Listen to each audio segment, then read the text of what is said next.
No, I ran a 14.01, pretty much a 13.9. So hopefully we can break into the 13s tonight. I got the new charge pipe on. You know, I'm gonna shift manually at 5,500 RPM. I'm not letting the transmission shift because the transmission shift like ass. So we definitely not finna let that happen, not tonight. So I'm gonna do all manual shifting. And it's pretty wet out, so they got the track dry, but you know, looping back around to get back in the lane, the tires are gonna get wet. So I mean, this truck not powerful enough to do any slipping right now anyways. Hopefully it ain't. I definitely don't need that. So let's get on this track and get moving. All right, gang, I got some good news and some bad news. I'm gonna go ahead and get the bad news out the way right off bat. You know, the track got really wet. It was raining yesterday, and they let literally one pro stock car go down the track to check it, and they just closed it down. So they're gonna let us race again on a rain check. So anybody who came that night, we can race again. So I wasn't able to go down the track, but the good news is I can show you guys the rest of the stuff I got for the X5 to make it go down that track even faster. And this right here is gonna save you guys almost $1,000, literally. If you plan on going to M Performance exhaust on your X5 35i or X6 35i, don't do it. Don't do it at all. Let me save you some money and get you a better sound. So first piece I have here, I ordered one on mistake and I was supposed to order two, and it's the mandrel bent piping like I did on the X6 when I did the straight pipe exhaust on the X6M. I'm gonna put a link for that video down in the description. But this is a 2.5 inch mandrel bent 90 409 stainless piece. You know, with the X6M, it was 3 inch. You know, and I mean, it's gorgeous. It has no crush down parts from bending on the regular machine that's gonna impede airflow. You know, it's a straight through design. You know, and I have another one of these coming, and I have the exhaust, the quad exhaust tips coming as well. I'm still waiting on those to get here. So I'm gonna put this up, and I'm gonna show you how it works with this exhaust. It works kind of like with the X6M, but this is the money maker right here, gang. This is the money maker. I mean, and it comes, look, I mean, look at the box it comes in. This is gorgeous. This is gorgeous. But I'm gonna put up a picture, a side-by-side picture with this exhaust of a cutout of my factory muffler to show you what my turbo has to, the turbo air has to go through, what the exhaust side of the turbo has to go through before it leaves the tailpipe on my exhaust. So you guys can understand just how much performance I'm losing by having that factory exhaust muffler on there. But I'm gonna take this one out so you guys can see it. And it's half the size of the exhaust muffler of my factory one, so I'm sure it's half the weight. And it's gorgeous. So let me move this out of the way. Take a look at that. Isn't that gorgeous? Polished all the way. And what makes this exhaust muffler better than my factory one is this here. See if you can see it. It's straight through. The design is straight through. So pretty much the exhaust comes in and it goes straight out. But the rest of the muffler is packed densely with a drone inhibiting fiber, which if you can see in there, you see the holes in there, you know, and it's tightly packed. So most of your exhaust free flows out. And it came with that little dent right there. It looks deep on camera, but if I turn it that way, you can see that it's not, you can barely even feel it. You can't even feel it. It's just like polished, so it looks like it. And I'm not gonna complain about it because I mean, you're not gonna see it. This is gonna be all the way up under my car, or I can turn it this way and that part will be up against the bottom of the floor. But this is pretty much straight through, guys, compared to what I'm gonna show you right now, right here. You see how the exhaust gets pretty much lost in here? It gets lost in this area. You know, when in here, it'll go straight through, meaning less back pressure, more horsepower. Anything after the turbo, this is what a lot of people don't understand. Once the exhaust leaves the exhaust side of the turbo, you want zero, I mean zero interference, because it impedes exhaust scavenging. It increases turbo lag. That's the last thing you want on a turbo car, is to increase turbo lag. So as free flow as possible after the turbo is the best thing. Even I can see you running like an X pipe or something on a dual exhaust, you know, but you don't even want that on a turbo car. I mean, the exhaust side of the turbo is about that big. The wheel on the exhaust side of the turbo is about that big.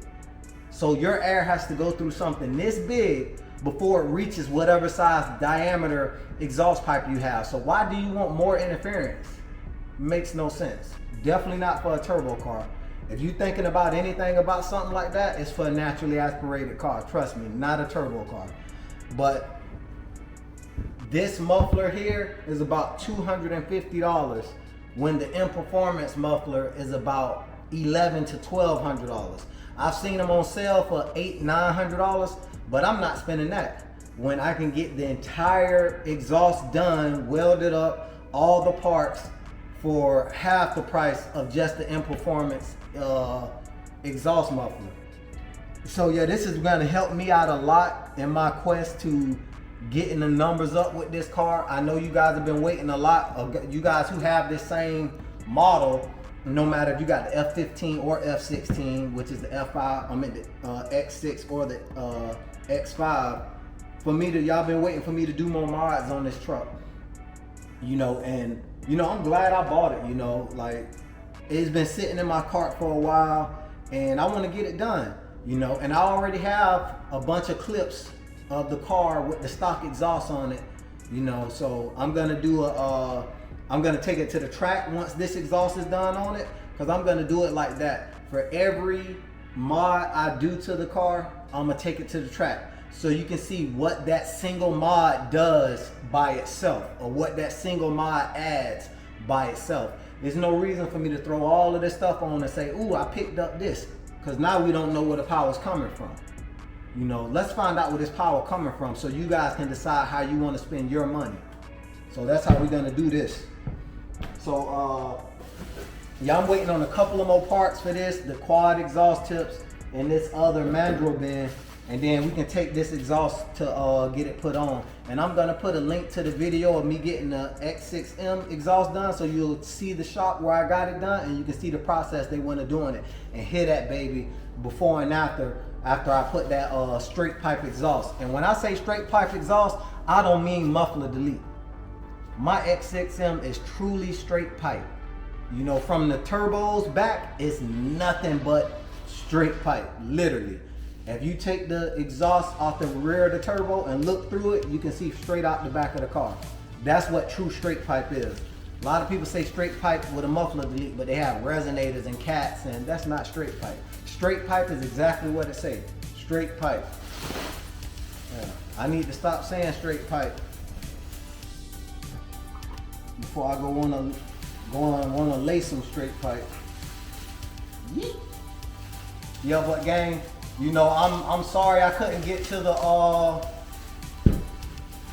the track today, but I promise you I'm gonna get back to the track and we gonna get those numbers to see what this ER charge pipe did for us. And I know it did something, because you know, the butt dyno really don't feel too much different, but I mean, with a turbo car, you gotta be in a certain RPM band for boost to be built and for boost to come off and all type of stuff like that. You know, it's different in a turbo car than a naturally aspirated car.